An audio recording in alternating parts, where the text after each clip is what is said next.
All right. Hey, everybody. I'm coming at you with a quick follow-up to our last video. There was something that I touched on briefly that I just wanted to pause and linger over a little bit longer, something that I thought was worth just explicitly pointing out. And that was that an alternating series is not the only kind of series that can be viewed through the lens of absolute convergence versus conditional convergence. Right, so I said this in the previous video, but we can consider for any given series, let's say the sum as n goes from 1 to infinity of b sub n, for any given series of this form, I can think about the corresponding series that consists of terms of the form absolute value b sub n.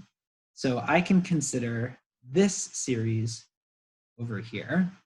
Right? And this series, and whether or not it converges, tells us something about whether or not this series converges. Now, to expand on this just very briefly, I want to point out that the second series, right, the absolute value series, this is a series of all positive terms, right? The absolute value guarantees that we're only going to be looking at positive terms here. And so as a result, all of these different tests that we examined last time, or probably several times ago, all of these other kinds of series tests can come to bear, right? If we have a series of positive terms, we can use the integral test. We can use the limit comparison test. We can use the regular comparison test. Maybe it's a p-series, right? There are different ways that we can examine a series of positive terms to see whether or not it converges or diverges. This first series, right, might have positive terms, might have negative terms, might quite likely have some combination of positive and negative terms, alternating or otherwise. But we have the following theorem.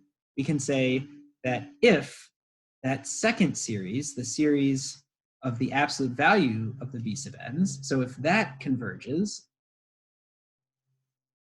then the original series that just has the b sub n's no absolute value sign, then that converges. And in this case, we say that this sequence converges absolutely.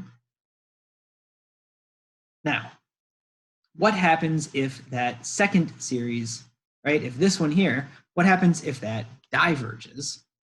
Well, maybe this first one converges, maybe it doesn't.